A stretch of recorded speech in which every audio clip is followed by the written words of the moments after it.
France. What do you think?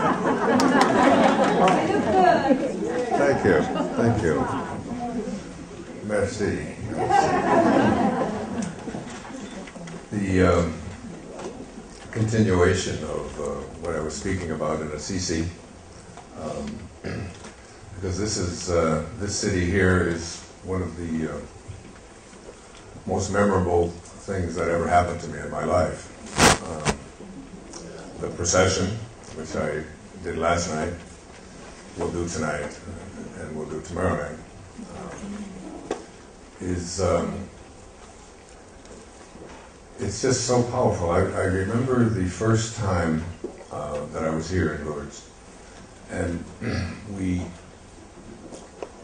went to the procession, and that evening there were estimate between 15 and 16,000 people at the procession.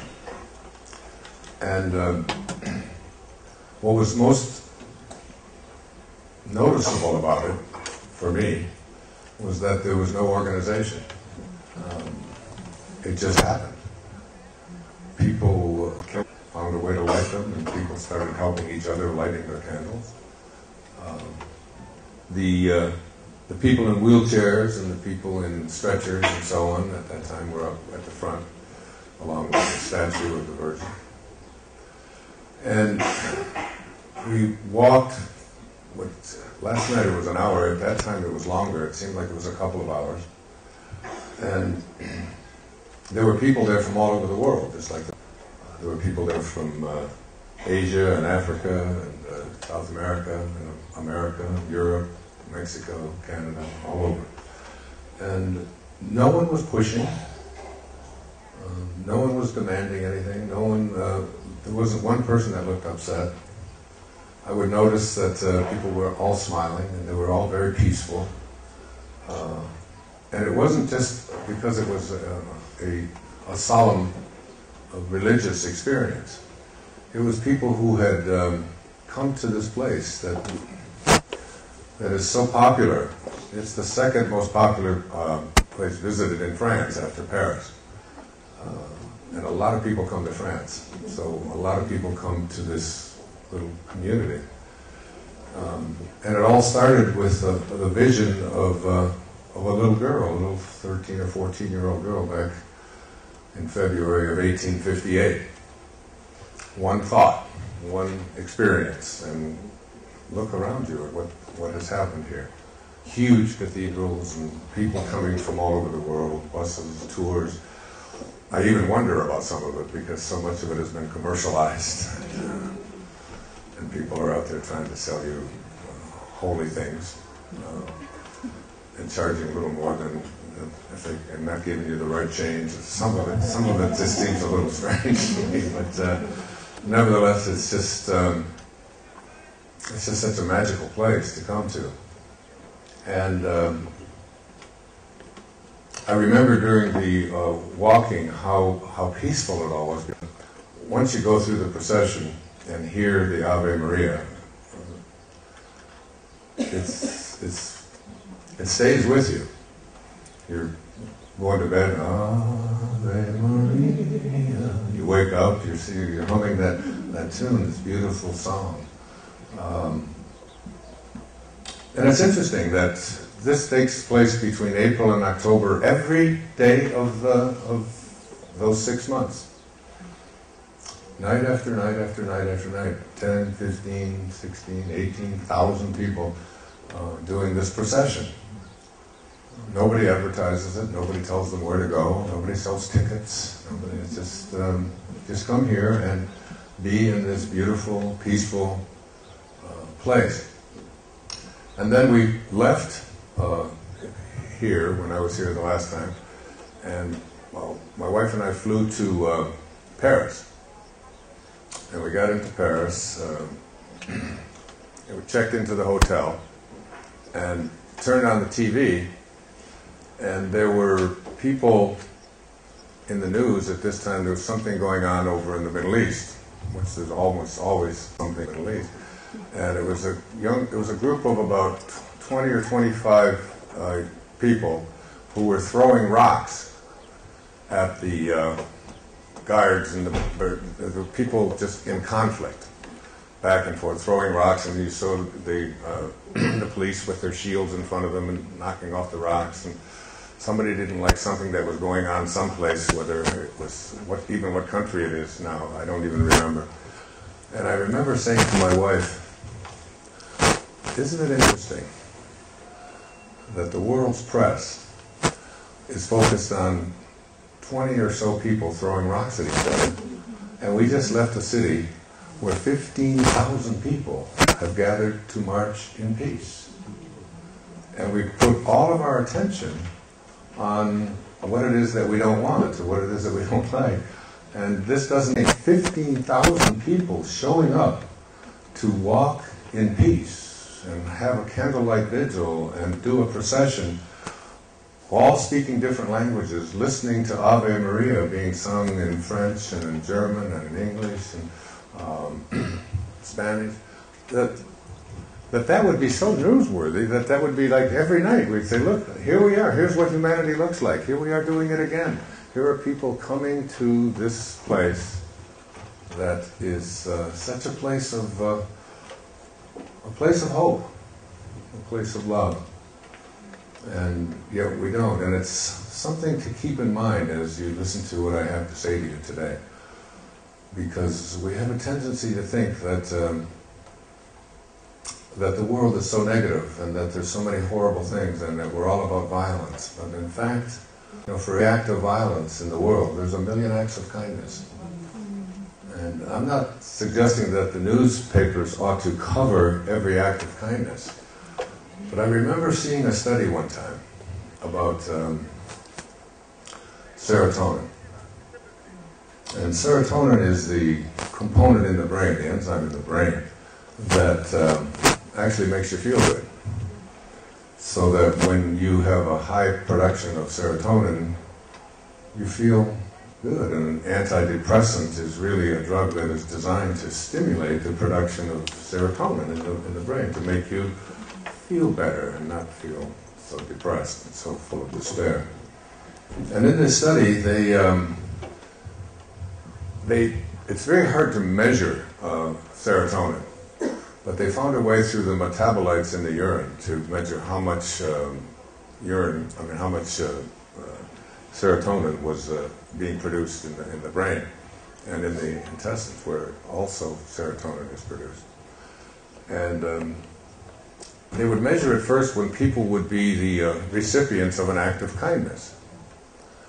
So that if I were to extend an act of kindness to you, for example, you as the recipient of that would, if I gave you some money, or if I helped you walk across the street, or if I just said something nice to you, or did something in a way of kindness, and then they would measure the production of serotonin in the body, they found that the recipient of an act of kindness has their serotonin levels increased, which is, I think it's a very important thing. I mean, what the Dalai Lama once said, that if we could take every child on the planet at the age of 5 and have them meditate for 1 hour a week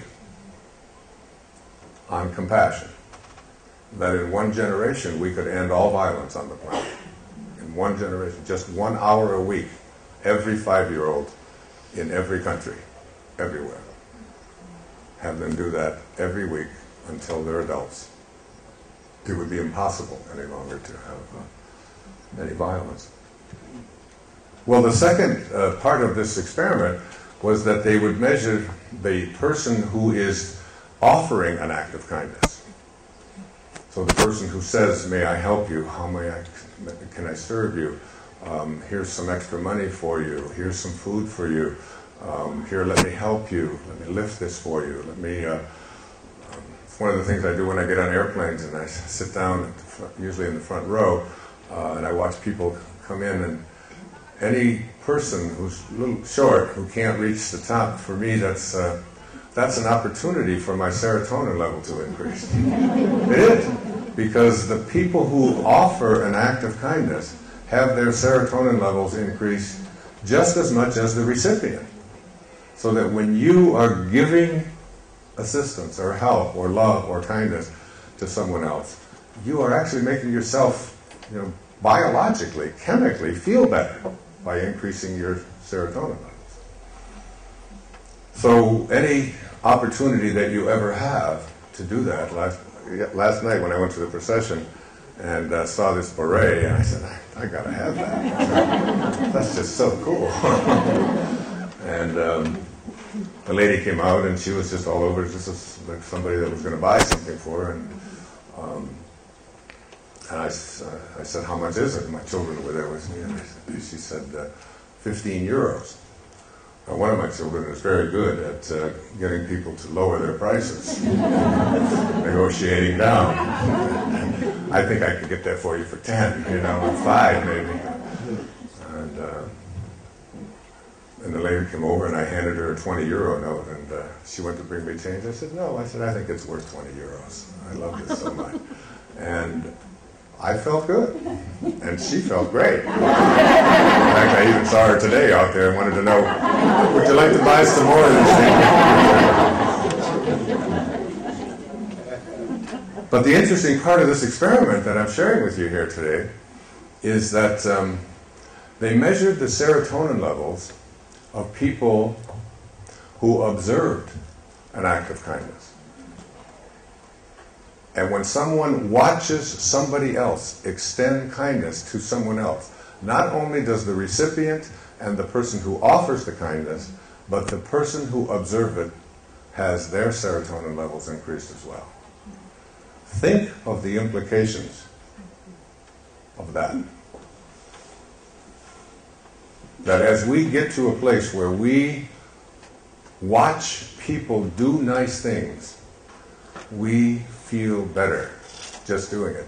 There's a show on television, what's it called, about where they go out and they redo somebody's house, Extreme Makeover Home Edition, okay? Because my kids watch. And it's like, you watch that show, and it's like you get to, they do all of these things, and they bring people in, and they redo cabinets, and they give them a new house, and they give them new beds, and they give them a new garage, and they put a car in the garage, and it just keeps getting more and more. But people aren't waiting for that. What they want to see is the reaction of the people when they show them what it is. And it's like the whole country just goes on a serotonin rush. It's so much better than ecstasy. Or rather, it is ecstasy, and you don't need a pill to take it. So that's kind of how I feel about this place here in Lourdes, where we are. That I came here to do the procession. I'm not interested in castles. In fact, I don't really much like looking at castles, because I know that they were built by slaves. And I still have issues with that in my heart. So, but when I do the procession and I watch people, last night I watched my daughter Serena nobody had lights for fire for the candles, and I watched her just take off. And she came back with a lit candle, and she must have lit 20 people's candles for them.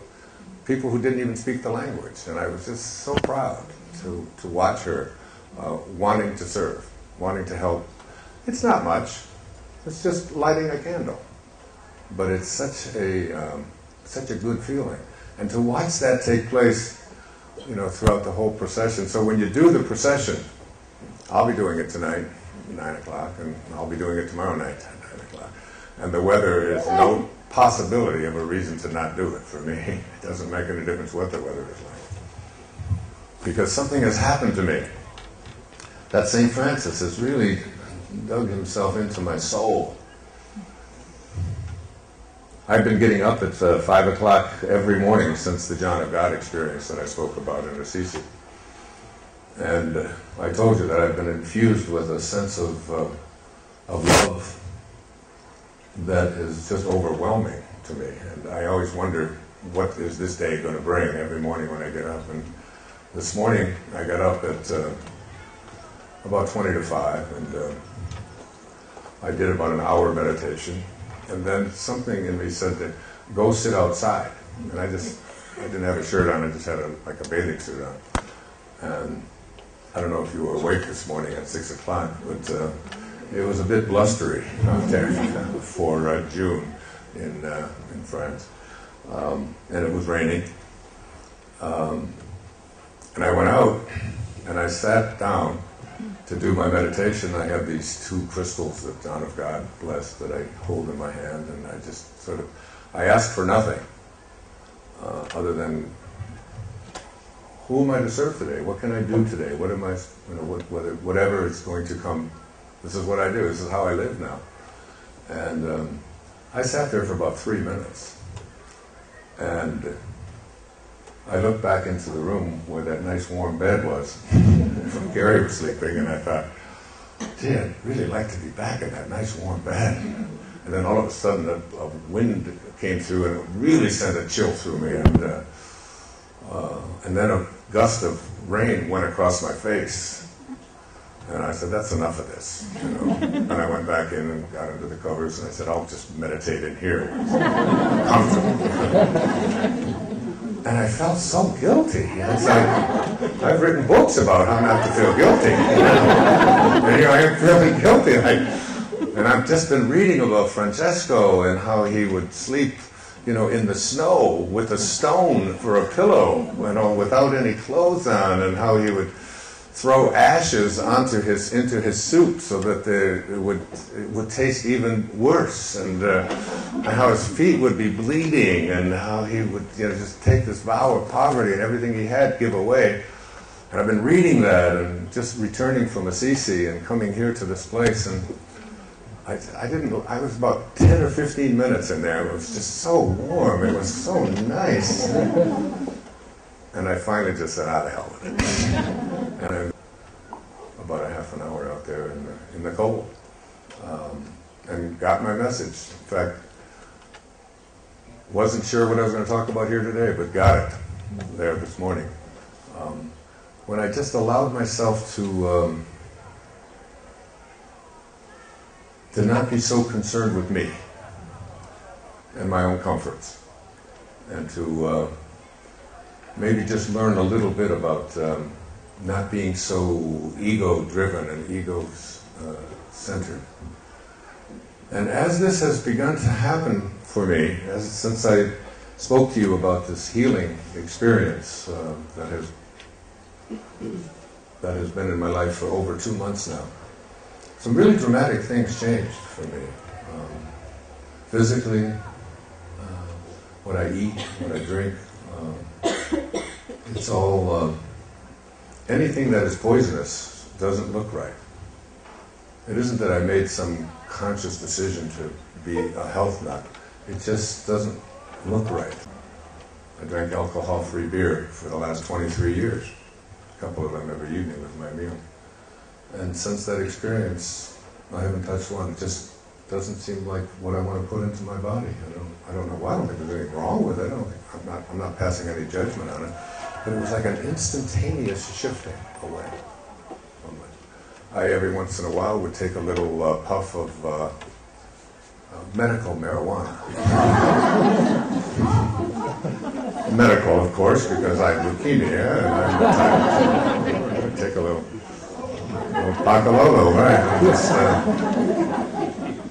And it's owned by God, and it's the gift of the gods, and I had all of the reasons why.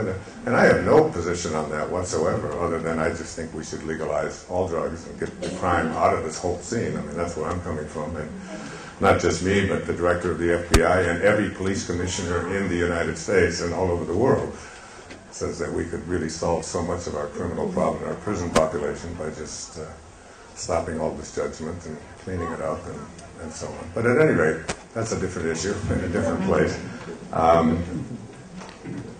But I look at that now, and it just doesn't look right. It just isn't something I want to tarnish my body with, and putting something into my lungs that might in some. I don't even have a judgment about it, or even a reason why. It's just not there any longer. It's not a part of what I want to do. It was a transformation. And what I want to say to you here in this on this tour is that anything that you have going on in your life that you know isn't salubrious, isn't healthful for you, whatever it might be, whether it's actions, the way that you interact with others, whether it's what you eat, what you drink, or whatever, that be open to the possibility that this can be eliminated with an intention. And when you have this intention, what happens is that you begin to have almost like a collaboration with fate. My teacher, Carl Jung, called it synchronicity. A sense of when you begin to align yourself in a higher way, thinking like God thinks, when you get there, that the right events, the right people, that which matches what it is that you would like to create for yourself, begins to show up in a very, very big way. Years ago, my friend Deepak Chopra and I used to tour the world and have these big auditoriums, like Wembley Stadium, and Wembley Auditorium rather, in London and in Greece and in Egypt and in Australia and New Zealand and Singapore and all over the United States and Canada and so on. And we did a lot of things together, and we put out a lot of programs. We used to do an interview thing we did with each other, which is the 4 ways to get strawberry ice cream. And I remember we created this right on stage together. And there are 4 ways. And Deepak would say, Wayne, what's the first way? And then I would ask him, what's the second way? And we would just play on stage, because we're very close. Whenever I have any issues about anything, and if I call Deepak, he has one word. Meditate. So with Deepak, I was going to talk to you about one of my... Meditate.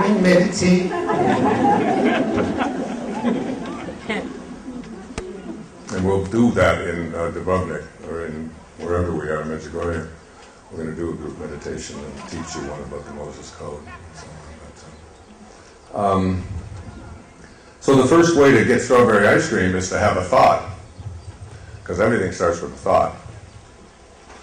And then you get up, and you get off of your couch, and you get on your bicycle, you get in your car, and you go for a walk, and you go to the store, and you purchase some strawberry ice cream, and you come home, and you say, I've got strawberry ice cream.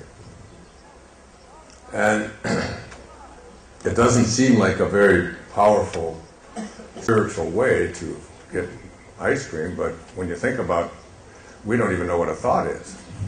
You know, I mean, I have a good friend who's a brain surgeon, and he has said to me, you know, you always talk about the soul and all of that. He said, I've been inside many bodies, carved them up, and looked inside brains all the time. I've never seen a soul every place.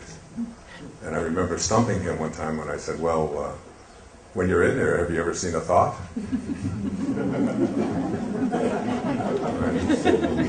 No, I never really have seen it. So there are some things that you just can't see with your senses, can you? So it starts with an invisible thing called a thought, and then you act upon that thought, and that in itself is pretty powerful. Second way, more advanced way to get strawberry ice cream is to have a thought, gee, I'd like to have some strawberry ice cream. And you send one of your kids to get it. So you get to sit there and send someone else after it. They come back and they bring you your strawberry ice cream. It's a lot better. A lot less work. Third way to get strawberry ice cream is to have a thought, gee, I'd really like to have some strawberry ice cream. And then someone walks by, and you're sitting there, and you're thinking, I'd like to have some strawberry ice cream. And they say to you, excuse me, is this your strawberry ice cream? And when that happens, you go, whoa, booga, booga, booga, what's going on here? I was just thinking about having strawberry ice cream, and you walk by and you give it to me. And that's called synchronicity. And that's when you begin to elevate your consciousness to move out of ordinary into extraordinary, when you begin to align yourself more with your divine dharma, with who you are, what you came into this world to do in the first place, you begin to align yourself that way. And as you do this, you begin to have these kinds of experiences where you're thinking about someone and you haven't talked to them for years, and you turn around and there they are in the grocery store right next to you, and you haven't seen them for 10 years. And you go, Sally, oh my God, Sally, I was just thinking about you this morning. Now when that happens to me, I go, of course. That happens to me all the time.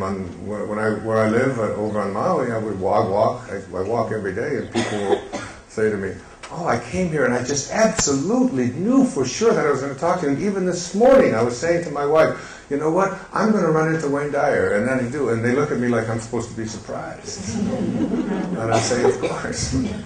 Don't you think I got your message? I was going to go that way, and I went this way today because I heard you. And you start to see that there's a force in the universe that's moving things around, right, that we are connected to. And then there's a fourth way to get strawberry ice cream, which is what I want to talk about today. And the fourth way to get strawberry ice cream is to have a thought, gee, I'd really like to have some strawberry ice cream. And you manifest it. That's someone bringing it right now.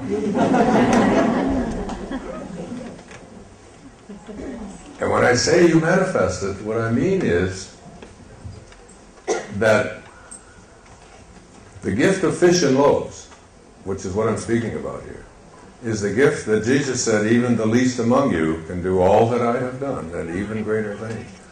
So the ability to manifest something into your life means that there is a minimum time delay. And all of the things that I've been discussing here with the strawberry ice cream, there's just a longer period of time between the thought and having it show up. So that when you are saying to yourself, I'd like to have some strawberry ice cream, you have the thought, then you got to get your car keys, and you got to get on your bicycle, and you got to go, and there's this time lag between it. And as you elevate, as you move, you reduce the amount of time between the thought and its hardening into an object or into a fact. And this is a big thing about what I've just finished writing a book called Wishes Fulfilled. And it's really about putting this into practice. I'm not going to go into the whole thing here because I want to go someplace else today.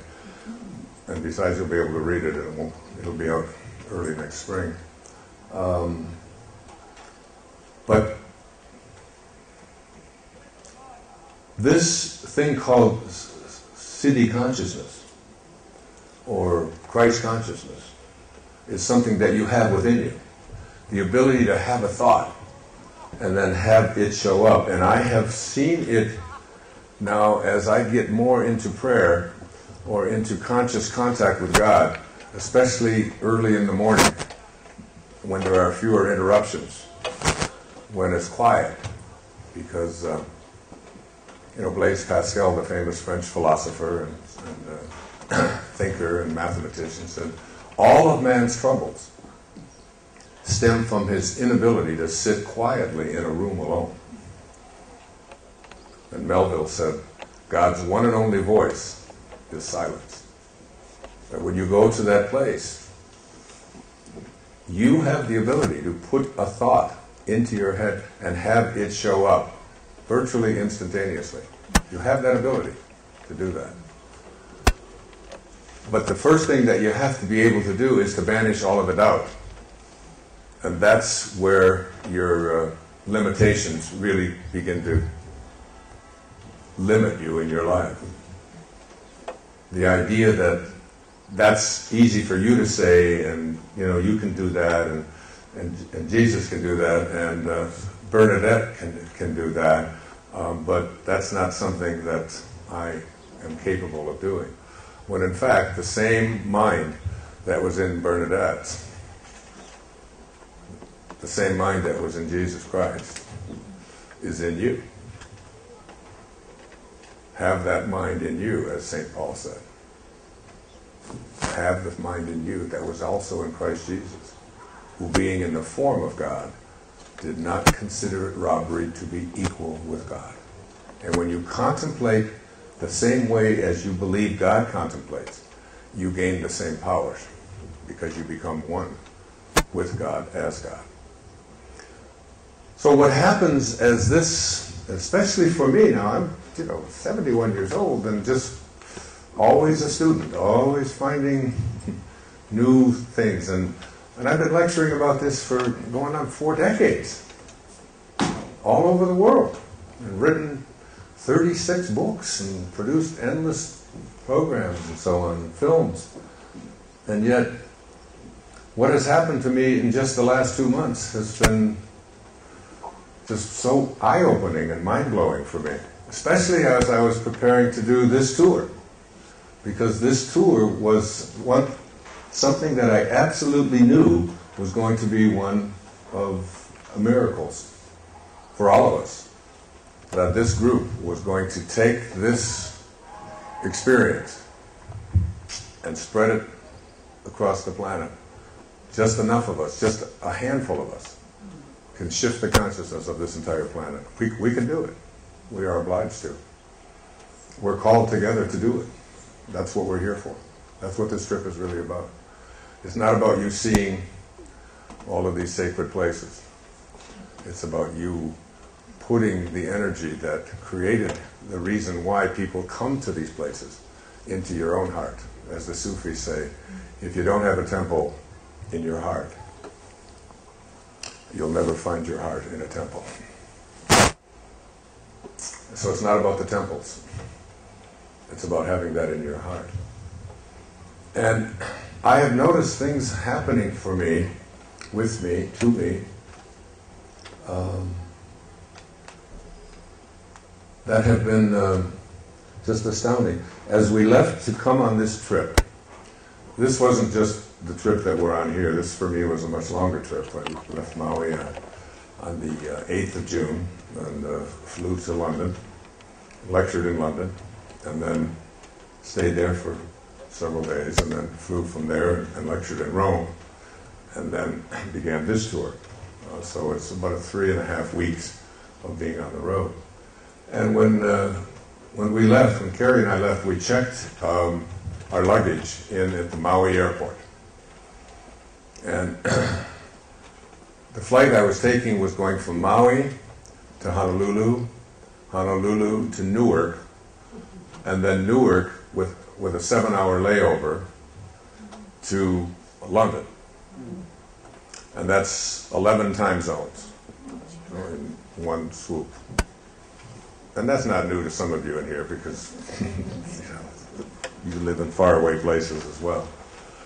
But 11 time zones is a big shift in one day.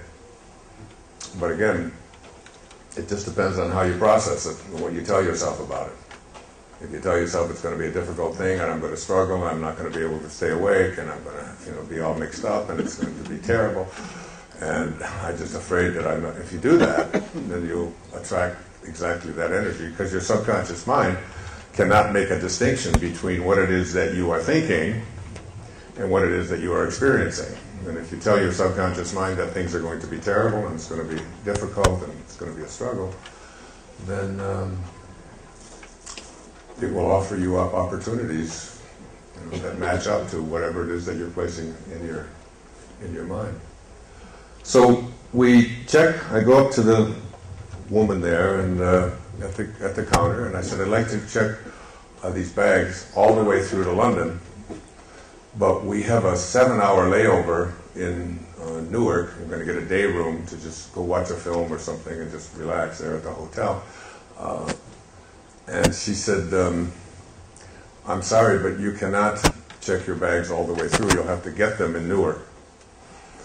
And I said, no, I've already checked with the airline. My travel person took care of all of that. They assured me that it's no problem, that we don't have to do that. She said, I'm sorry, but if you're there more than 4 hours in the airport, you have to go get your luggage. So that can become I'm right and you're wrong, and get me a supervisor, and blah, blah, blah, blah. Or you can just smile and say, something's going on here, and I'll just get my luggage when we get to Newark. And so they checked my bags into. So we get to Newark and go to collect the bags, and there's 4 suitcases, and I get mine. Carrie had one small one, and then her large one is missing, but there's one that looks exactly like it still going around the... Now you understand, we're going for 3.5 weeks to be gone, and 6 hours later we're leaving for London. And there's an identical suitcase still going around the little carousel. So by the time everybody has left and 15 minutes have gone by, it's pretty obvious that somebody grabbed her suitcase that she thought was hers. 15 minutes have gone by, so off we go to the baggage claim to put in a claim, with all kinds of thoughts going through the head, like, how are we ever going to, we're going to London, and from London we have to leave from London, we got to go to Rome, from Rome are they going to send us to Medjugorje? I mean, they've never even heard of Medjugorje. So what is she going to do? She's not going to have any luggage for the next for the next 3 weeks, and on and on and on. And we go to the girl up there, and we're filling out the little form, and we know exactly what has happened. Someone has just taken off with the bag. So we stand there for maybe 10, 12 minutes or so. It's now been a half an hour since I had gotten my luggage. But I wasn't too concerned because I had my stuff. I didn't say that. I know I didn't say that. That's the ego part of me speaking. That's not my spirit. So all of a sudden standing there, now this is what happens, I'm telling you. This may not seem like much of a miracle when we're here in Lourdes, when we have the Virgin Mary making 18 visits to a young girl. But it's just as miraculous to me. Because just in 1 second, something came over me. And I jolted like that, and I just took off. Now it's been a half an hour. And I said, I'm going over to the carousel in case that person recognizes it and just comes back and maybe they'll bring the bag. And on my way to the carousel, I spot a woman going up an escalator at the Newark airport with 2 bags and on the telephone and another handbag on her. So this big pile of luggage going up. And I look at her and I stand at the bottom of the escalator. Now this all took place within seconds, all right? And you have to understand, if this would have been 5 seconds later or 5 seconds earlier, this wouldn't have happened. And this is a half an hour after, so I'm trying to really make you understand what is going on here. And I look at her and I think, nah, I can't go bother her. She's going to be upset. I'm going to go over to the carousel. And I go and I said, something just says, go up the escalator. And I head up the escalator and I see this woman and she's down the hall and I tap her on the shoulder. I said, excuse me, were you on the flight from Honolulu? She said, yes. I said, that bag. I said, and all I had seen, I didn't even know what her bag looked like. It just was just a black sort of plastic kind of thing. And that's the only thing I just cited. I mean, it's like I didn't see anything other than that. And I said, I think maybe you got the wrong bag. She said, no, this is my bag. And she looked down and it had Carrie's name on it. And I came back down and we walked over there and she said to me, you're my hero. You can have anything you want. You're so wonderful. And I was thinking, it wasn't me at all. What are the odds? Think about that. Think about what are the odds. And that's what and that stuff has been happening to me. So I could fill up the rest of this time telling you stories like this that have happened to me just in the last month or so, or the last 2 months since April. Since this infusion of not just healing, but higher consciousness, higher awareness. It's just, it's like you begin to realize what Jesus meant when he said, with God all things are possible. And when I think about if I'd have just stood there 5 more seconds and said to her, you know, I wonder if I should go to the carousel again.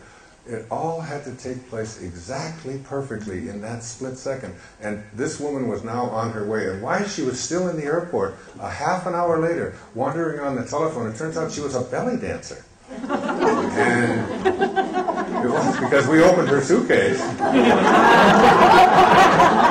just to find out if we could get a phone number so that we could call her. I didn't want her stuff. But she had a nice beret in there. No, that wasn't. And Carrie was thinking, I don't know, I might look good in some of these. It's true.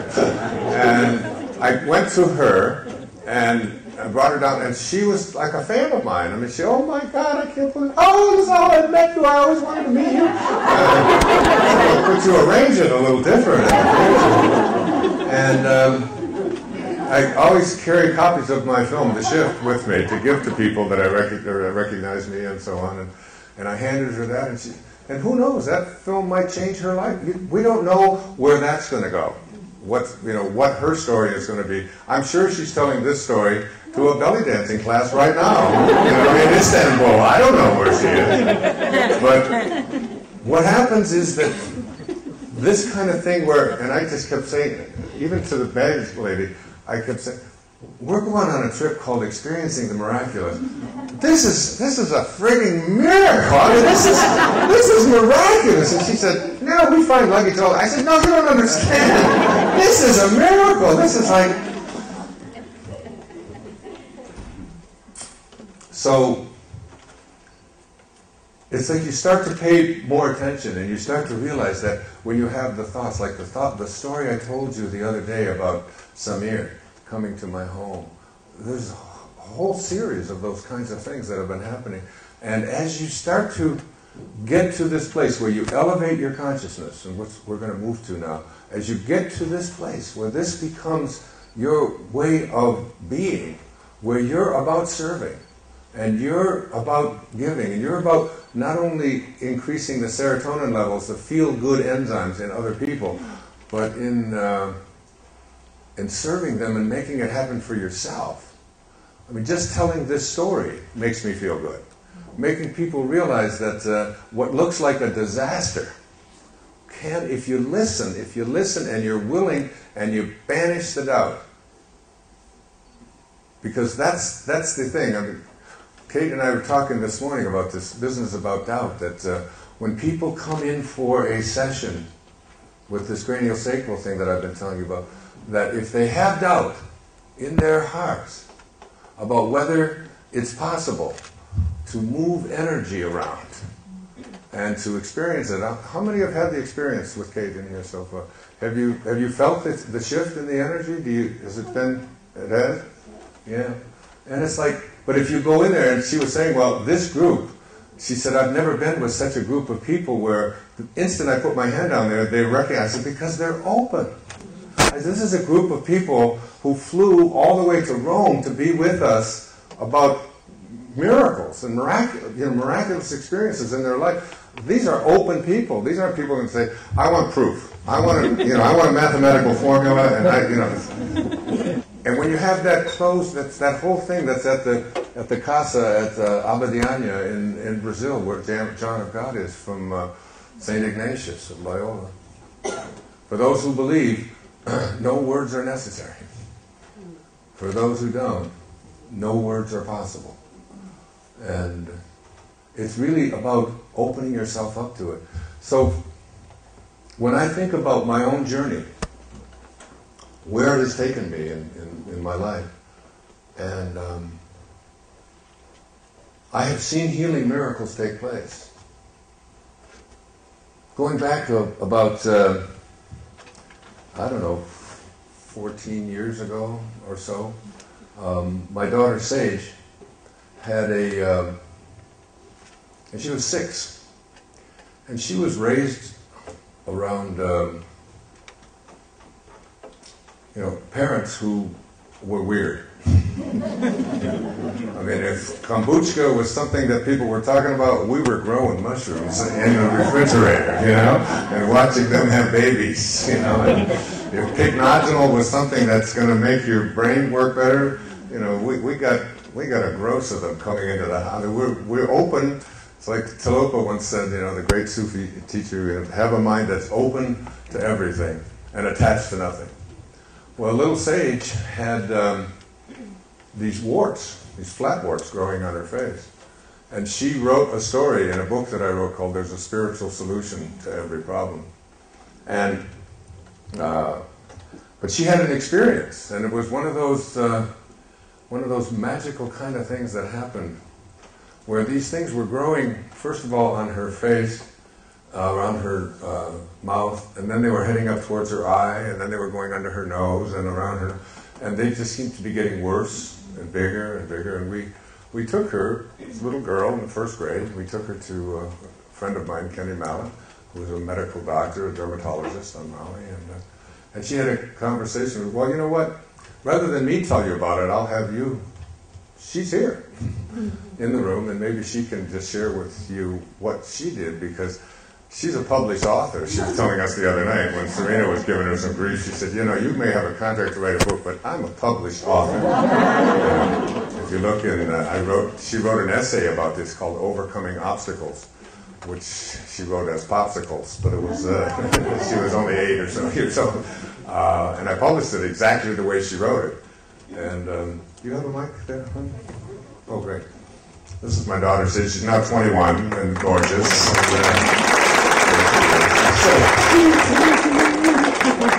That's some warts coming from. Oh, those are pimples. Okay. So tell them what happened a little bit.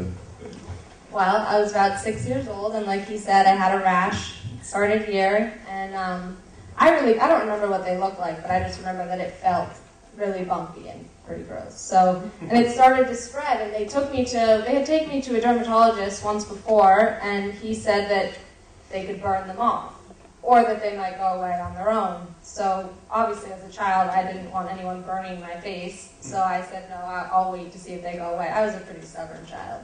I wasn't going to let them be burned off. So yeah, but then about, 6 months or so went by, and it was only getting worse, especially in the sun. It would really come out, and we were in Hawaii in the sun every day, and they were getting very bad, spreading over, like he said, towards my eyes, and I had issues with my eyes. So my parents took me to a dermatologist in Hawaii named Kenny Mallet, and he said that I had 2 options. He said that I could either burn them off, or that I could take a medication that may or may not work, and my face would get very red, I'd have to stay out in the sun, it would burn, and it wouldn't be pleasant, and it may not work, like he said. And then my parents were in the room, and they said to me, well, why don't you try to heal yourself? Why don't you try to talk to them? And as a child, I was only 6 years old, and I had been raised on the idea that turning to medication first it's not the first option. You should try and heal yourself. Like if I had an ear infection, my parents didn't run and get me antibiotics every time. It would go away, and I could deal with it. So as a 6-year-old, my parents said to me, maybe you can heal yourself, and I had no doubt in my mind that I could. They said I could talk to them, and the dermatologist agreed. He didn't doubt it either. He said, well, there's your third option. You can go home and talk to them. So, this is how she was raised. And I felt confident with the idea that I could go home and talk to them. So I went home that night, and we were all in Hawaii, and I was sharing a room with 5 of my siblings. And I had an air mattress, and I got under the covers, and I pulled them over my face, and I got a flashlight, and in my head I talked to them. And I did that 3 nights in a row. And I would say the same thing every night, repetitively. And on the 4th night, I don't know if my parents even knew I was doing this, Well, I would walk by the room and look in the room, and I said to Mom, come in here.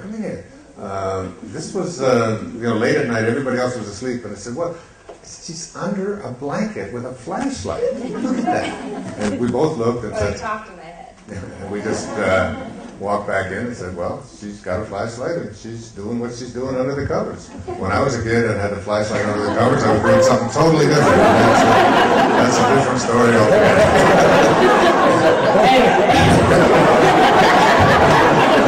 Sorry, I didn't mean it. I did that 3 nights in a row. And I repeated what I would say to them in my head. And then on the 4th night, I got in bed to do it, and I just touched my face, and it was smooth. There was nothing there, and I had been used to this uneven skin. It felt like, for me, for my whole life, because I was only 6 years old, but it had been about a year. And it was completely smooth, and I jumped out of my bed, and I ran into my parents' bed, jumped in their bed, and I said, "They're gone." And they felt it, and they were gone. They really were, and they've never come back. And so my parents asked me, "Well, what did you say?" Even when you wrote the essay, yeah. She wrote the essay for the book, and it's in there exactly as she wrote it in her own little language. She says at the end, "I cannot tell you what I said." And that was, you were what, 10 or not 8? I was like 9 when I wrote the essay, right. But I was like 6 when this happened. And I think I didn't want to tell because I was like embarrassed, you know? And then as time was on, I just hadn't told anybody. They would ask me, my dad would say, "What did you say? This is a miracle." I'm not telling you. She wouldn't tell for 10 years. She would not tell me. She said it's a secret, you know. And then, they kind of stopped asking me, and like 5 years ago, I was with my dad, and I said, "You know what, I'll just tell you what I said. I don't care anymore. I'm mature now." And I said, I just sent them love. I told them that I loved them, and that, that we couldn't be together anymore. And I pictured them falling off of my face. I was only 6, but in my mind, I had no doubt that would work. I really believed that it was going to happen. It wasn't like I thought this might work. I thought, I'm talking to my bumps and they'll be gone. I didn't give them a time frame. I didn't say you have to be gone in a week. I just pictured them falling off, and I told them that I loved them, and that I knew that they would leave, and I told them that they could come back, but that they couldn't come back as flat warts, that we could be together in another form, things like that. Wow, what a great story.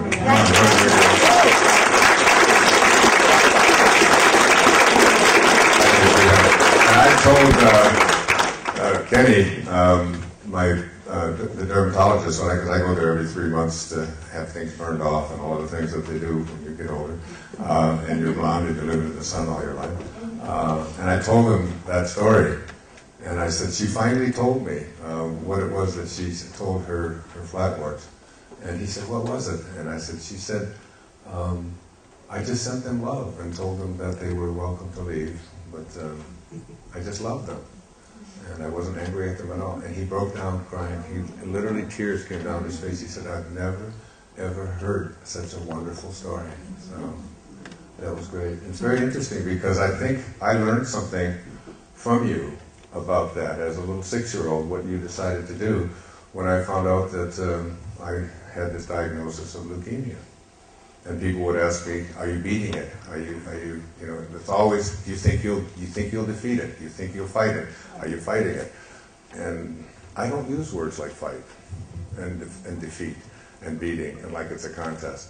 I just talk to whatever it is that's going on in my body and say to it, we can live together. I think cancer is in all of us. It's just part of our world, and for some people, we live with it harmoniously, and others, we destroy it. It destroys us. And if we learn to just not be so bellicose, not so angry and fighting things, every time we declare war on anything, it just gets worse. The war on drugs. I mean, my goodness, has that worked? These wars, war on poverty. It's like you don't declare war on things. You do what St. Francis said. He said, "Lord," he didn't say, "Please give me some peace. I don't have any peace. Please, everywhere I go, I need peace." He said, "Make me an instrument of thy peace." In other words, let me be like what I came from. So whatever cancer things are going on in my body, and I've had skin cancers, and they say that, any man over 60 or so has got some form of prostate cancer of some kind. And so I just talk to whatever these things are in my body, and I just say, "You want to live with me? Live harmoniously. You're welcome to be on my body if that's what you need to do. But I invite you to leave, if you want to do damage." It sounds strange, but from a 6-year-old, who sent away something that she was told, and she was also told that they may never go away, that you may have a disfigured face, and look at that face. I take total credit for that face. We're walking in an airport one time, and she's there with her sister Serena, and somebody looked at her, and then they looked at Serena, and they looked back, and then they looked at me, and the woman said, "Your mother must be very beautiful."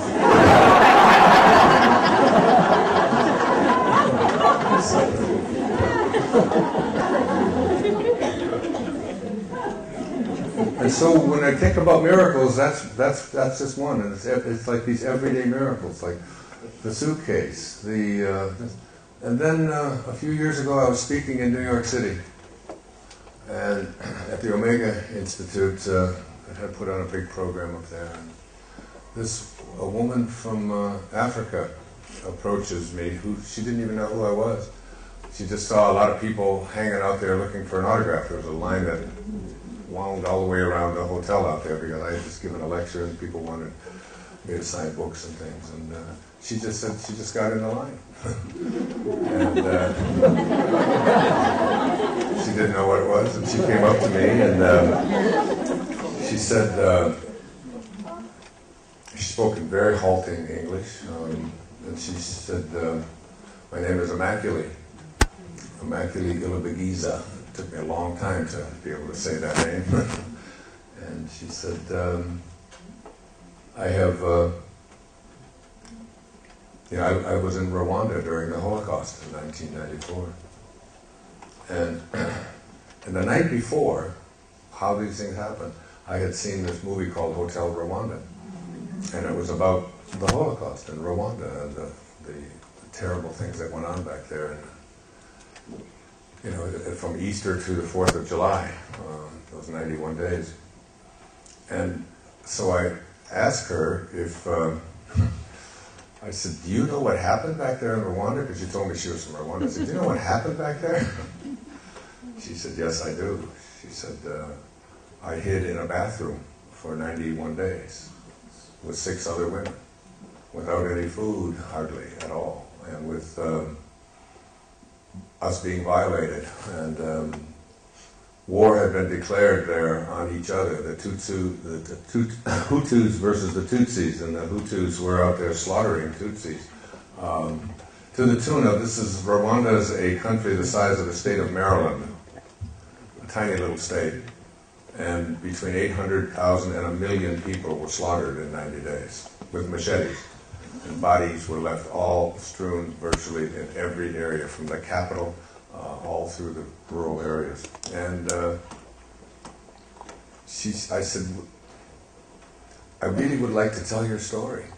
And she said, "Well, I've written a book," but I said, "Well, get it to me." I said, I gave her my daughter Sky's email address, and I said, "Just email me. I want to talk to you about it." I couldn't take much more time there. She was a beautiful woman and just a sensitive soul.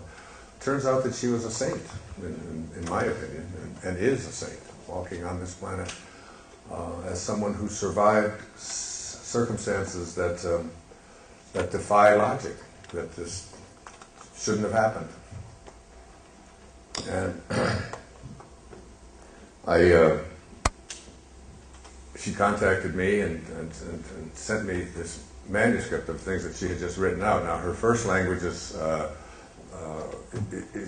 an African language. Her second language is French. And her third language was English, which she learned while she was in the bathroom. So, and she was hidden for 91 days, and found Christ in those 91 days. And machetes were inches away from her being killed. And she could see them through the crack in the door, and they never found her. And I'm not going to go into the whole story. She wrote a wonderful book about it. It's a very powerful book. I called Reed at Hay House, my friend, and I said, "It doesn't matter. We've got to find somebody that can help put this manuscript. We've got to tell this story." And Reed always listens when I do that. When I tell him that, and I said, I will write the foreword to that book, and I will take her around the country and put her on my public television special and have her speak at my talks for a couple of years and tell her story.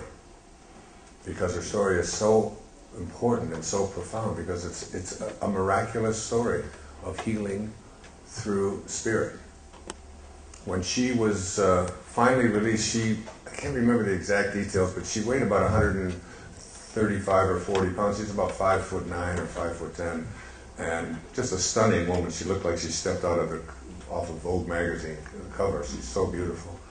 And when she came out of the bathroom after 91 days, she weighed under 100 pounds. I mean, she was just totally all skin and bones. And she was 100 yards or so from the French compound where she would have been safe. And on her way to get in there, she was stopped by what's called the Interahamwe.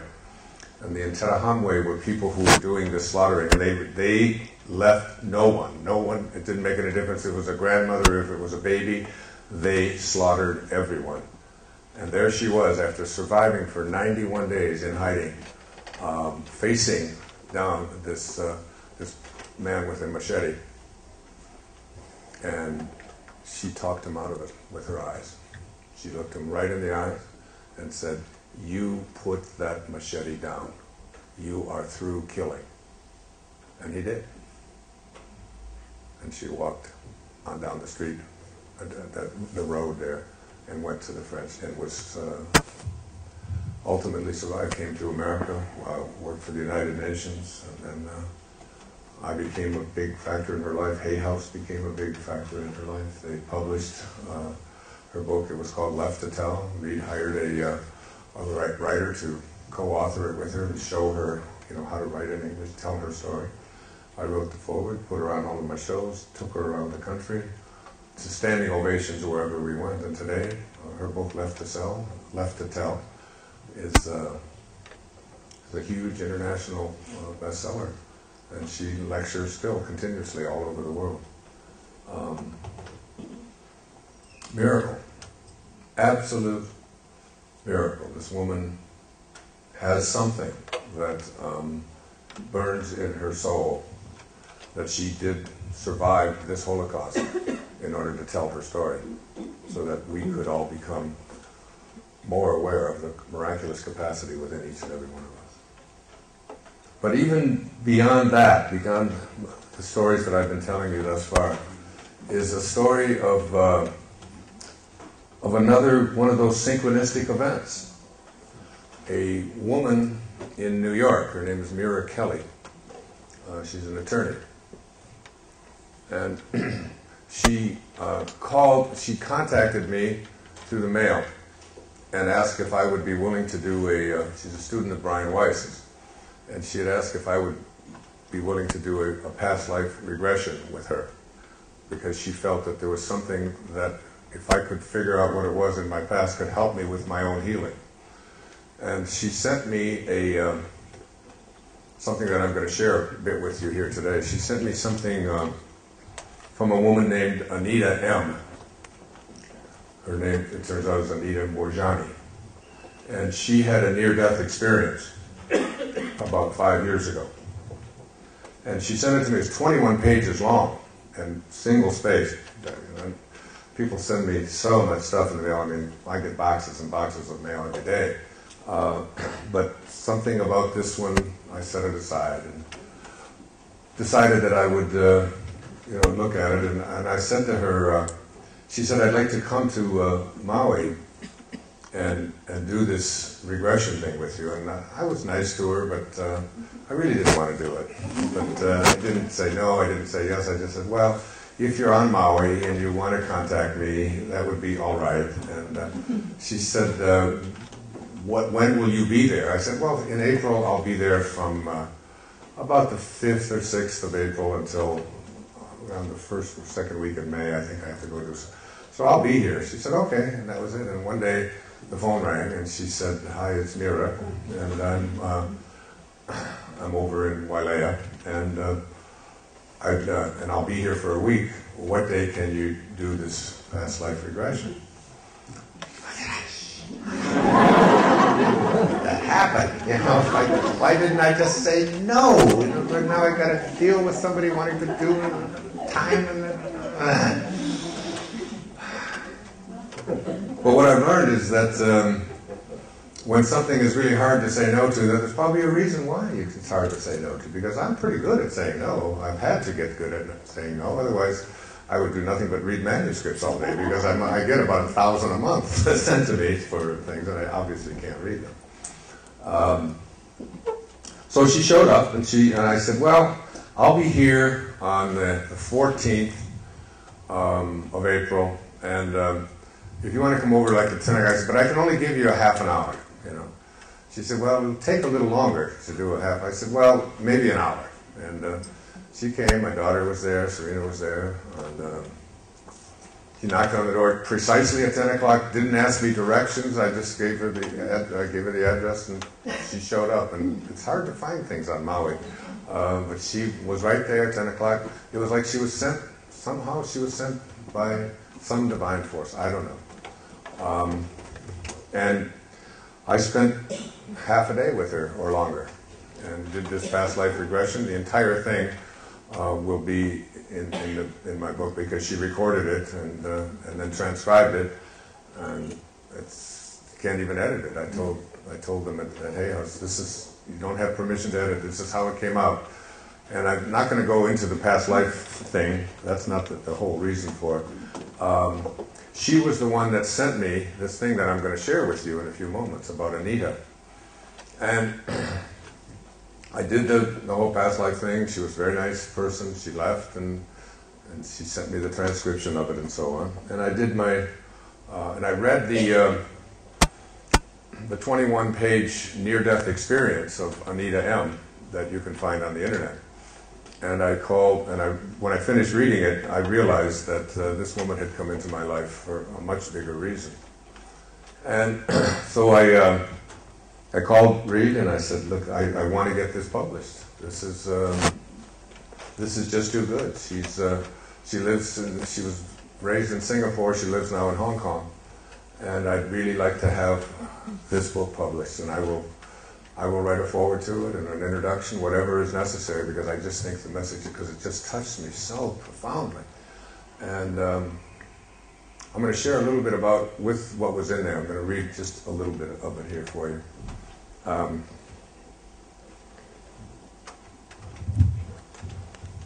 This is her story.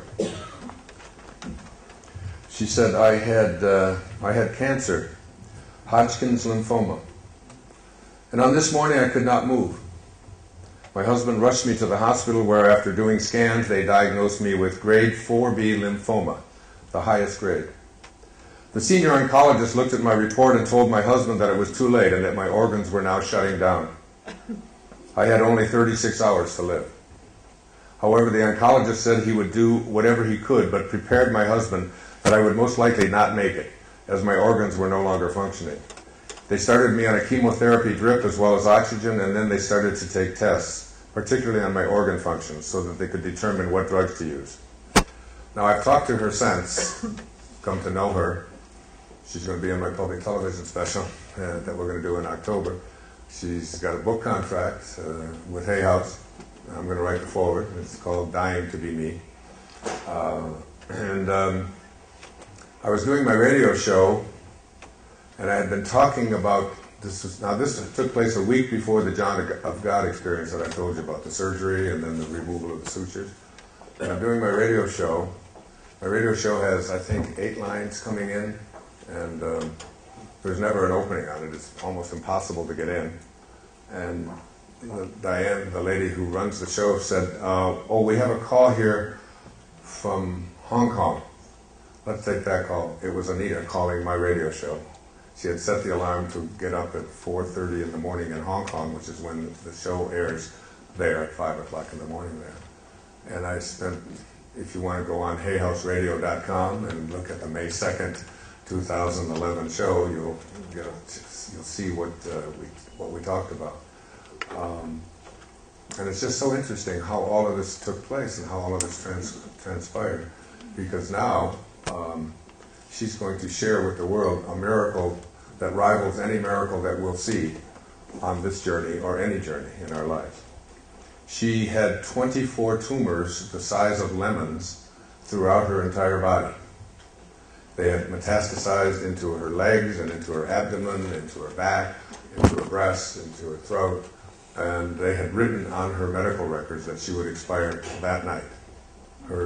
All of her organs, her vital organs, had totally shut down.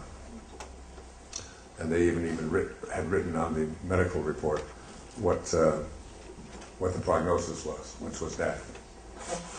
I was drifting in and out of consciousness during this time, and I could feel my spirit actually leaving my body. I saw and heard the conversations between my husband and the doctors taking place outside my room, about 40 feet away down a hallway. I was later able to verify this conversation to my shocked husband. Then I actually crossed over to another dimension where I was engulfed in a total feeling of love. I also experienced extreme clarity of why I had this cancer, why I had come into this life in the first place, what role everyone in my family played in my life in the grand scheme of things, and generally how life works. The clarity and understanding I obtained in this state is almost indescribable. Words seem to limit the experience. I was at a place where I understood how much more there is than what we are able to conceive in our three-dimensional world. I realized what a gift life was, and that I was surrounded by loving spiritual beings who were always around me even when I did not know it.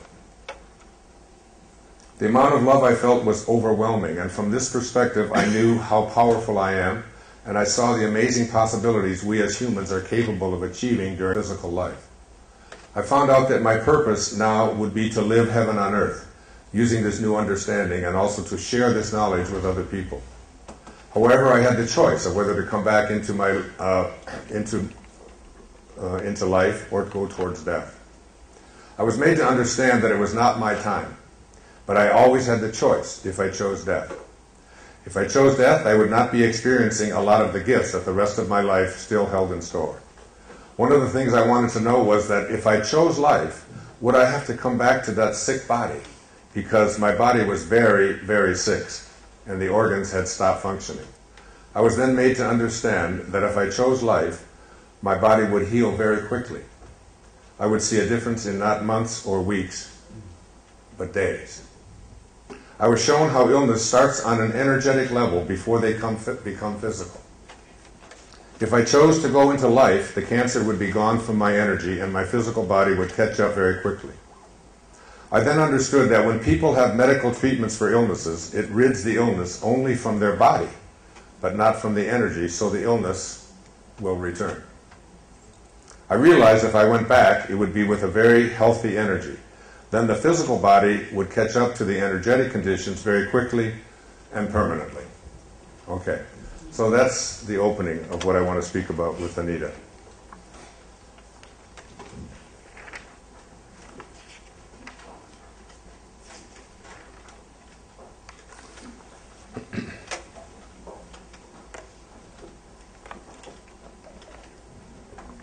This idea that all illness has a precondition called an energy body. It's a hard one for those of us who experience physical illnesses in their body have to deal with, because very often guilt is associated with this. What did I do wrong in order to bring this thing into my life?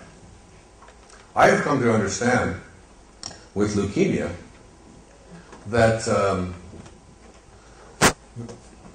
leukemia itself is not necessarily a disease before it gets to an extreme stage.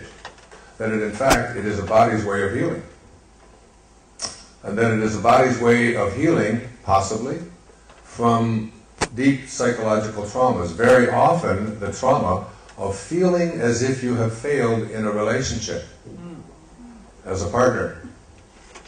And God knows I've got lots of that. Feelings like that in my life. Feeling as if I had failed. Feeling as if I was abandoned when I was a little boy by my parents. Going through 2 divorces and a separation. And knowing that a big part of that was due to my own inability to be the kind of partner that I would like now to think of myself as being. Because true nobility, I've often said, it's not about being better than anyone else. It's about being better than you used to be. And that if you were to look at, say you cut your arm, and you look at your arm after you've cut it, and you see what happens there. A scab begins to form. Inflammation surrounds the cut. It gets very red. Very often pus will show up there around the cut. And if independently you just looked at that thing on your arm, with the pus and with the red inflammation and with the scab, dried up scab showing up in there, you would say, oh my God, that's really a bad thing. Let's get that off of this person's body right away. Let's cut it out. But we know that that's the body's way of healing. Very often we forget that this is also possible in all kinds of things that are going on in our bodies. That we have, in fact, the reactions of our body are to very often psychological traumas or deep, lacking spiritual traumas that have taken place, and our body's way of healing from those traumas is to increase the amount of white blood cells, for example, to show that we have, very often, talked to many doctors who've talked about cervical cancer and so on. Dr. Christian Northrup, for example, has spoken to many times about this. And she doesn't recommend, panicking when you have an elevated pap smear test of some kind. That she said you measure it again a week later and it'll be different. You measure it a month later and it'll be, and the body, very often, this is just the body's way of healing. Not always, but very often we jump too quickly into this idea that we have to treat it with drugs, with radiation or surgery and so on. And that I became convinced that the leukemia diagnosis that I have is really my body's way of healing myself from psychological traumas that I've carried around since I was a little boy living in an orphanage. And up until now, through marriages, through relationships, through struggles and so on. And that if I can recognize that and change around the energy body, the kinds of things that bring these need for this healing into my life, then the leukemia can dissolve.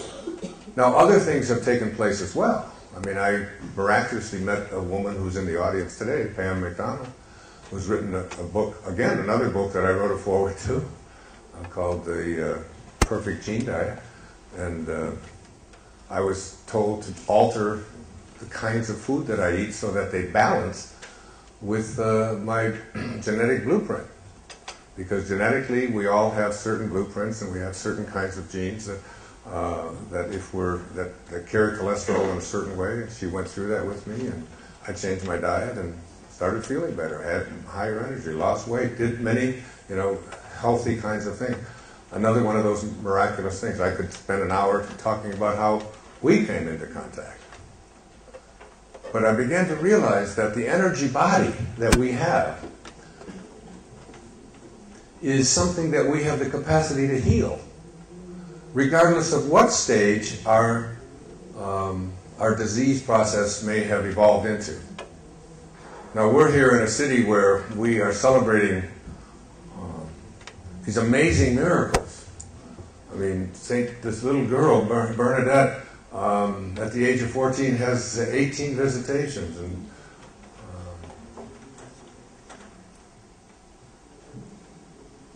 and we see that, she was told where to have water come up from the well, and that the drinking of this holy water can heal some people and so on. Part of what I see here in Lourdes is a lot of wanting some kind of external miracle to take place so that I can have this healing. And I think it's misdirected in a lot of ways. That we have to recognize that God is not something that's external to ourselves. That we're all pieces of God. That there's 160 people in the room, but there's only one mind. And that mind is the mind of God, and that which looks out from behind our eyeballs and processes the world is the mind of God. And so often we have left that mind and entered into a mind that of the ego, which is edged God out. That's what ego is, E-G-O, edging God out. And we've edged God out of our lives, and then when we get desperate, when we get sick, we want God, as if it's something external to ourselves, to step in and just make it happen for us. When in fact we have within us the power to look at the kind of energy that we are using that brings our bodies to these places of disrepair. And that it's never too late. It's never too late. It's never too late. That it's like we have within us at the when it's not our, it's like if you get that the universe is perfect, and that there's an organizing intelligence in all of it, and that you came into this world when you were supposed to. Abraham Maslow used to say to us, the flaw of self-actualizing people is that they get over death almost as if it didn't happen. Because to them it doesn't. Because we show up on this planet when we're supposed to, and we leave when we're called home. And all the time that we have in between, we have much more control over. I was speaking this morning about the anticipation of being in a place such as this. The beauty of it is it's the love that's here. It's the spirit that's here. It's the hope that's here. It's the awareness that we have so much more within us to heal not only ourselves, but to heal this planet. That we have that. And that's what brings me to Lourdes and Assisi and Medjugorje. That's what brings me there, is this this awareness of how powerful it is. When I talked to Anita, now Anita came back after her near-death experience, and 4 days later, cancer was gone from her body. 4 days. And I'm going to read a little bit more of what she says, because I think you're going to want to hear this. I took some quotes on this in preparation for today. I love the metaphor that she used, because they asked her the question about understanding what happened to her. And she said, I now know that a lot more exists than we are consciously aware of or capable of understanding. She said, every day I am understanding more and more since the near-death experience. I'm finding out that there are things I now feel I know or understand, which I never did before. The best example I can think of, she said, is to imagine there's a huge warehouse, which is dark, and you live in this warehouse with one flashlight. Everything you know about this warehouse is seen through the light of this one small flashlight. Whenever you want to look for something, you may or may not find it, but it does not mean that things do not exist. It is there, but you just haven't flashed your light on. If you can only see what your light is focused on, then one day someone flicks on a light switch, and for the first time, you can see the whole warehouse. The vastness of it is what you can now see. It's almost overwhelming. You can't see all the way to the end, but you know there is more than what you can see. But you do see how all the products are lined up in all the shelves, and you notice just how many different things there are in the warehouse, which you never noticed, never even conceived of having existed. Yet they do, simultaneously, with the things you know. Those are the things your flashlight has been able to find. Then, even when the light switch goes back off, nothing can take away the understanding and clarity of your experience. Even though you are back to one flashlight, you now know how to look for things. You know what is possible. And you even know what to look for. You start viewing things differently. And it is from this new springboard that your experiences in life start to happen. And so I find that in my daily life, I'm referring to different aspects of my experience at different times. And I am understanding things in a different way and knowing things I did not know. That's how I feel about the suitcase. It's like, it just And it still doesn't occur to me that I can just go around finding people's suitcases by just listening to an inner voice and go out there. But there's a part of me that just says, there's so much out there that I don't know. And what happened for Anita when she went into this near-death experience, this miraculous thing that occurred for her that no doctor can comprehend or even figure out. I'm going to share more with you because it's just so astonishing, and she is such a light in my life. Just talking to her and being honored to present to her, or present to the world rather, what it is that she learned. She says this. She says, I saw all people as energy.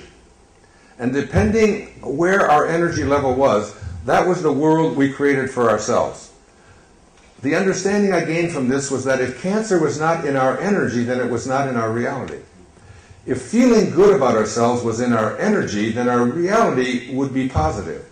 If cancer was in our energy, then even if we eradicated it with modern medicines, it would still come back. But if we cleared it from our energy, the physical body would soon follow. None of us are as real or physical as we think we are. From what I saw, it looked like we are energy first, and physical is only a result of expressing our energy. And we can change our physical reality if we change our energy. Some people have mentioned I use the term vibration. For me, personally, I was made to feel that in order to keep my energy vibration level up, I only had to live in the moment, enjoy every moment of life, and use each moment to elevate the next moment, which then elevates my future. It is that moment of elevating your energy level that you can change your future, like I did with my test results. It sounds very simplistic, but it felt very deep when I was experiencing and understanding it. That idea that we can change our future, that just so jumps out at me. Now, this is a woman who died. All of her vital organs shut down. She reported afterwards what the doctors were saying in rooms down the corridor to her husband. Okay, so she was seeing that, and from this place where this miraculous thing took place, because this is a journey about miracles. This is what this whole trip is about. It's about experiencing the miraculous. That what she discovered is what I was telling you about yesterday or the day before, is that these bodies that we're in are always changing. So therefore, they're not real.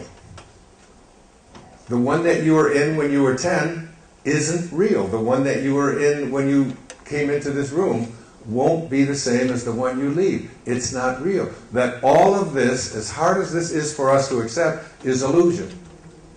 Now, I know that it's real in the sense that you believe in your senses.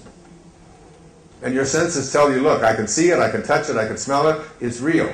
But that's because you, me, all of us, have become so conditioned by the validation of something through our senses that we think that what we experience in our imagination is really the illusion. But it's not. Because as William Blake said, everything that now exists was once imagined. Which means that anything that you would like to have exist, you must be able to imagine. Your imagination, again from William Blake, to see the world in a grain of sand, and a heaven in a wildflower, to hold eternity in the palm of your hand, and infinity in an hour. We're all led to believe a lie when we see with, not through the eye, which was born in a night to perish in a night, while the soul slept in beams of light. The imagination. If you can get this, this is what my new book is really all about. It's about the power of placing something into your imagination so strongly that it is not just something that you hope will become, it becomes an I am. And I am is the name of God. I mean, as Moses was asking God in Exodus in the Torah, who shall I say has sending me to Israel to free my people? Who shall I say? And God says to him, tell them, my name is I am that I am. And for all future generations, this shall be my name. I am. Guess what? You can say I am. Mosquitoes can't. Tomatoes can't. Walruses can't. But you can. And whenever you use the term I am, you're using the name of God to define yourself. And if you say, I will be, I hope to be, I may be, I'm counting on it, I'm setting it as my objective, you're desecrating the name of God, which is what you are. Because to say I will be is to what? Say I am not. And how could God say I am not? God didn't say I am not. God said, I am that I am. I am thou. We are all God. And our name is I am. In the book of Joel it says, let the weak man say, I am strong. Virtually everything that Jesus said started with I am. I am the way, the truth, and the light. I am the resurrection. I am the door that no man closeth. I am the Alpha and the Omega. I am. I am. And he said even before Abraham was I am. You can use the name I am and place after it not what you would like to become, but what you already are in your imagination. And when you do that, there's a famous, we all took philosophy classes, and René Descartes, the famous French mathematician and philosopher, said, what? I think. What? Therefore, I am. Get it wrong. Backwards. I am. That's God's name. I am. Therefore, I think. Therefore, all after that. I am. And right here, it's so interesting because I read the whole biography of St. Bernadette before I came, and so did my daughter Serena. And I was thinking about, she had 18 apparitions. That number 18 shows up a lot. In Hebrew, anybody in here, anybody Jewish? What does 18 mean in Hebrew? Life. Say it out loud. Life. Life. Chaim, right? Life. Lahan. Lahan, life. I've always thought about writing a book about the Bhagavad Gita.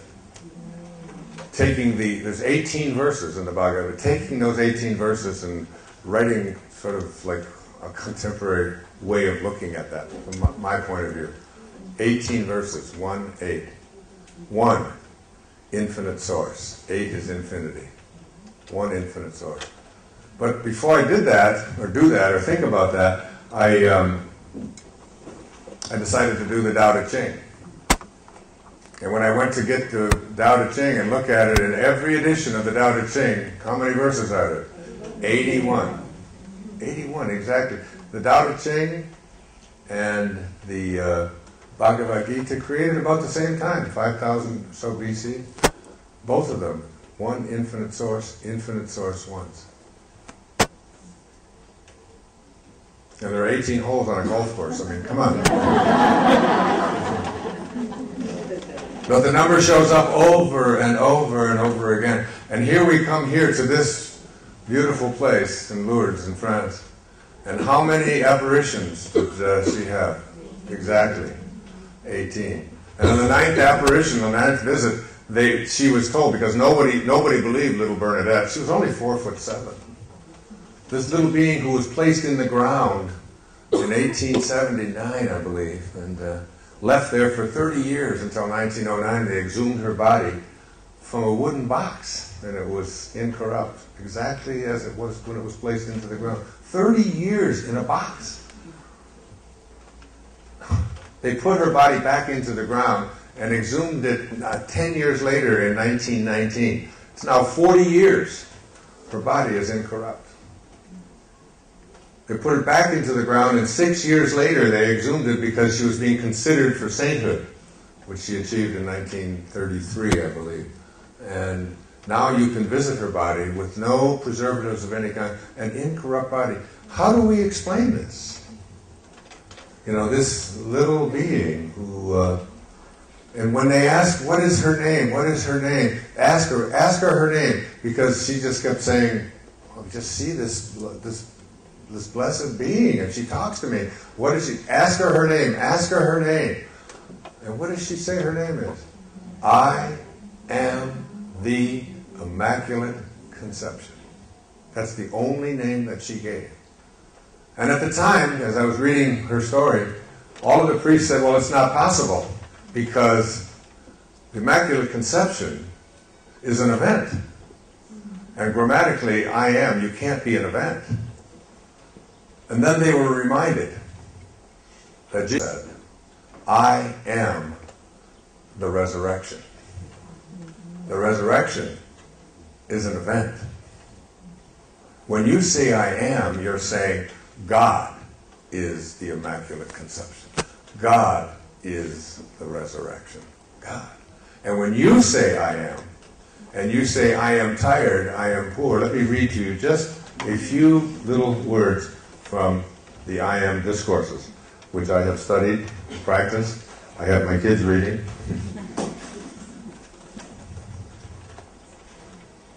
Having placed before you so often the truth of God in action, this is from Saint Germain in the I Am discourses, I wish you to understand its first expression in individualization.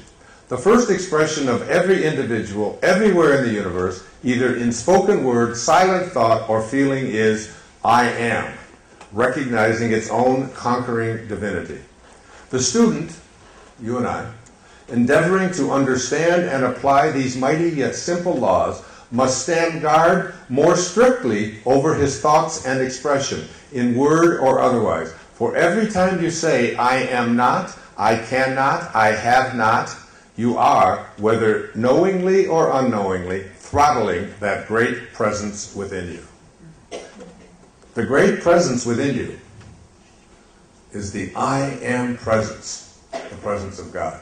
And you, and only you, are capable of saying it and being it. But when you place something into your imagination, you must be able to live from that place, not toward it.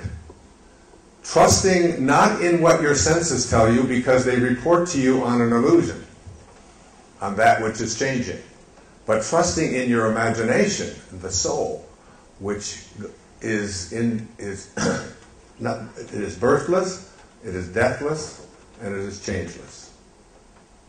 When you begin to trust in that, and I suggest that little Sage, when she was 6 years old, was trusting in that, saying to herself, I am free of these things. Like when people ask me about leukemia, I say, I am leukemia free. I am free of leukemia. Well, have you had your tests done? I am free of leukemia. I am, when we said to Nicolette, the 20-year-old girl that I talked to you about with the paralysis, I made her say over and over again, I am.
I am. And her mother said, well, maybe then when you get back, you'll be free. And she said to her in her typical 20-year-old stance, she said, what part of I am paralysis free don't you understand? Those were her words. Remember? Those were her words. And sure enough, she will, because when you declare it, and you don't even have to ask, you command it, because you are God, after all. I am free. I am wealthy. I am kind. I am happy. I am content. I am free of addictions. I am. I declare it. I am. And when you declare it and live from it, then you assume the feeling of that wish fulfilled. And when you assume the feeling of the wish fulfilled, you experience it in your body, because anything that you want to understand intellectually, you cogitate on it, you think about it, you analyze it, and the first 4 letters of analyze are anal. So you analyze, cogitate, think about it. But if you want to change something spiritually and understand something spiritually, you don't do it that way. You have to experience it. You have to experience it in your body, and the only way you experience it in your body is you feel it. As Neville says, you assume the feeling of the wish fulfilled. You make your future wish a present fact, and you live from that, and you ignore any attention that anybody else attempts to place on you, telling you it can't work, it won't work. When Anita was in her near-death experience coma, she was in a coma for 20 hours. And let me just share a little bit more about what she learned, because I don't want to pass this up. Get a little water here. She said, when I was in the NDE state, it felt like I had woken up to a different reality. It felt like I had awoken from the illusion of life, and from that perspective, it looked like my physical life was just a culmination of my thoughts and beliefs up to that point. It felt like the whole world was just a culmination of the thoughts and beliefs of the entire collective. That is, the culmination of everyone's thoughts and beliefs. It felt like nothing was actually real, but we made it real with our beliefs. I understood that even my cancer was not real. It was also part of the illusion. So if I went back to my body, I would not have the cancer anymore. And another thing is that there was this incredible understanding of how we are all interconnected, and how what I felt within me affects my whole universe. I felt one with everything. I felt a connection with every living thing, and it felt like the whole universe is within me. As far as I'm concerned, if I am happy, the universe is happy. If I love myself, everyone else will love me. If I am at peace, the whole universe is peaceful, and so on. Also, she said, time and space feel very different in that dimension. It doesn't feel linear like it does here. It felt like everything was happening simultaneously. I saw what could be interpreted as past lives. I saw what was happening currently, and I also saw the future of this life all pan out. But it was as if they were all happening at once, and I was living them all at once. It felt like only after coming back, my mind has to process it as happening in linear time, but in that dimension, where I was in my NDE, it didn't feel that way at all. And also, distance and solid walls did not stop me from seeing and hearing everything that pertained to me at that time. So, what I'm presenting here to you is how you heal your energy body. And one of the ways that you heal your energy body is you begin to feel one with everything. As the Native Americans would say, no tree has branches so foolish as to fight among themselves. So that we're all one. That was one of the first. Now the second is, they ask her, they say, wow, I could only imagine an experience like that would mess with your mind. So can you tell me more about how this affected the way you think and process?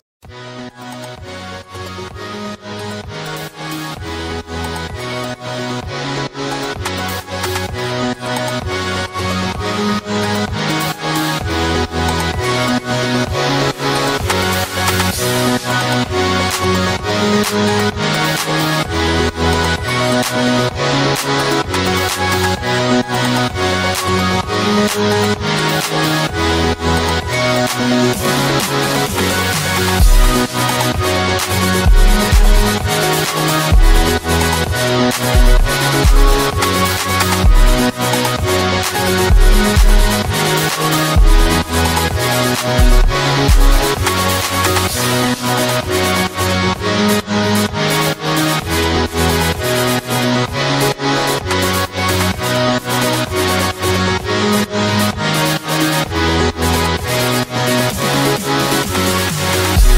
information. She said, well, first of all, my view of the world has totally been blown apart. Over these months, I've had doctors telling me over and over that what happened to me is completely unexplainable. Medically, it should not be possible. They can't figure out where the billions of cancer cells went in just a matter of days. Medically, every way they look at it, I should have died. My organs were shut down. Either the cancer should have killed me, the drugs should have killed me, or the billions of cancer cells trying to leave, flooding my already shut down organs, should have killed me. In view of what physically happened to me, I am no longer able to see any physical disability in the same light any longer. Where in my own mind I would draw the line between what is fixable or curable and what is not, by what scale of logic would draw these conclusions from? Certainly not from what is medically possible. I can't apply that to my life anymore. The word impossible has no meaning to me anymore. The boundaries of what is possible or not is very shady to me. I look at everything in our reality, including things like illness and aging, so differently. I challenge anything that is considered natural or normal. To me, now, everything feels like human construct that is just another product of personal and mass belief.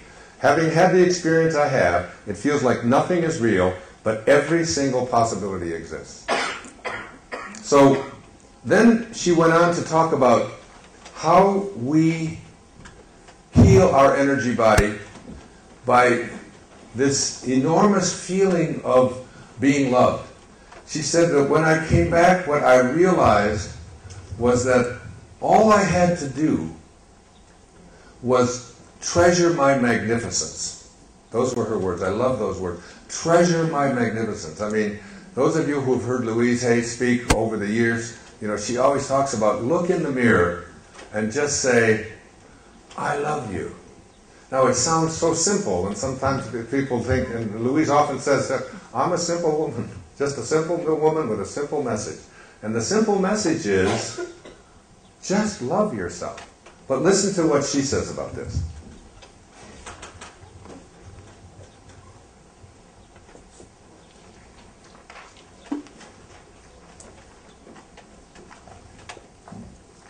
She said, so if someone's life was not working for them, how would you suggest they turn it around? She said, one of the most powerful things I got from my NDE is how loved I am. Unconditionally loved. So now I continue to love myself unconditionally. I would strongly suggest practicing unconditional self-love. Remember, I said that the universe is only a reflection of me. If I am frustrated with the way life is working, for me, it is futile to change the external elements without looking at what's going on internally. A lot of us are very negative towards ourselves. We are our own worst enemies. The first thing I would say is to stop judging yourself and to stop beating yourself up for where you are in your life right now. If I'm finding that I am constantly frustrated with people and judging them, it is because that is how I am internally treating myself all the time. I am only expressing outward my own inner dialogue to myself. The more I love myself unconditionally, the easier it is for me to see beauty in this world and beauty in others. If I can love myself and not judge myself and see my own perfection, then I will automatically see all these in others. And the more I love myself, the more love I will have for others. It's not possible to love another more than you love yourself. Contrary to popular belief that it's selfish to love yourself, that is just not true. We cannot give away what we do not have. No matter where you are, it is only the culmination of your thoughts and beliefs up to that point, and you can change it. She says, remember, I reversed my cancer at the 11th hour. Even when the doctor said it was too late, it was still not too late. So the first thing is to realize that it is never too late to do something or change anything. It's important to see the power that the present moment holds in turning your life around. If you believe in things like attracts life, then the absolute best way to attract what's best for you is to love yourself to the point where you are filled with love and will only attract to your life everything that confirms this belief about yourself. It's actually very simple, really. And she finally concluded this, when you realize your own magnificence, you will only attract magnificence into your life. That's how I look at it. And that's what she learned in her near-death experience. That she said, I didn't come back from that and think that I had to be a loving person, because that involves having to do something. She said, I had to come back and be love. Be love. Patanjali, the great Indian teacher back in the 3rd century BC, said, when you are steadfast, steadfast means you never slip. He said, when you are steadfast in your abstention of thoughts of harm directed towards yourself and others, that all living creatures will cease to feel fear in your presence.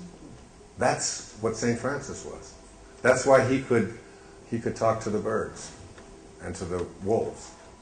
When you're steadfast, when you hold that energy within you. When they ask her at the very end of this long interview, they ask her, and the fact that this was just sent to me by somebody, and now this has become not only a friend, but a colleague and an author at Hay House, I am beyond thrilled. They said, if there was a message or a lesson from your near-death experience that you wish everyone could know or understand, something that you wish you could shout out from the rooftops, they said, what would it be? Now remember, a woman who was dead and now is cancer-free. I would want everyone to know that every part of you is magnificent. Your ego, your mind, your intellect, your body, your spirit, your soul, it's who you are. A beautiful product of this universe's creation. Every part of you is perfect. There is nothing to let go, nothing to forgive, nothing to attain. You already are everything you need to be. We make it so complicated, but it's not. If a religion makes you feel lesser than God, then you have either misinterpreted or it is not doing a good job of teaching you the truth. If a guru or a teacher or a master makes you feel that you are not yet enlightened and still have more to learn, release or let go of before getting there, then they are not doing a good job of teaching you who you are or you're misinterpreting them. Most of our suffering stems from our feeling less than. We are not less than anything or anyone. We are complete. The only thing you need to learn is that you already are what you are seeking to attain. Just express your uniqueness with abandon. That's why you are made the way you are, and that's why you are in this physical world. That's what she learned from her brush with death. And now is out there not only writing about it, but telling people that it is in your magnificence. I want to just close with an observation from Francesco again. St. Francis was on his way to Africa. And he was there to go with the Crusades and talk to the people, the Christians who were out there murdering Muslims all over the place, to talk to them about that isn't the message of Christ. And he said to them, disperse now, my brothers, my children, disperse with my blessing to the four corners of the earth. The entire world is God's field. Plow it and then sow poverty, love, and peace. Strengthen the world that is tottering and about to fall. Strengthen your souls and elevate your hearts above wrath and ambition and envy. Do not say me, me. Instead, make the self, that fierce, insatiable beast, submit to God's love. This me does not enter paradise, but stands outside the gates and bellows. Listen now to the parable I shall tell you before we part. Remember it well, and let it be a remembrance of me, my children. Once there was an ascetic who struggled his whole life to reach perfection. He distributed all of his goods to the poor, withdrew into the desert, and prayed to God night and day. Finally, the day came when he died. He ascended to heaven and knocked on the gates. Who is there? Came a voice from within. It's me, answered the ascetic. There isn't room for two here, said the voice. Go away. The ascetic went back down to earth and began to struggle all over again. Poverty, fasting, uninterrupted prayer, weeping. His appointed hour came a second time and he died. Once more he knocked at the gates of heaven. Who's there? Came the same voice. Me. There isn't room for two here. Go away. The ascetic plummeted down to earth and resumed his struggle to attain salvation even more ferociously than before. When he was an old man, a centurion, he died and knocked once again on the gates of heaven. Who's there? Came the voice. Thou, Lord, thou. And straightway the gates of heaven opened, and he entered. I am that. God bless you.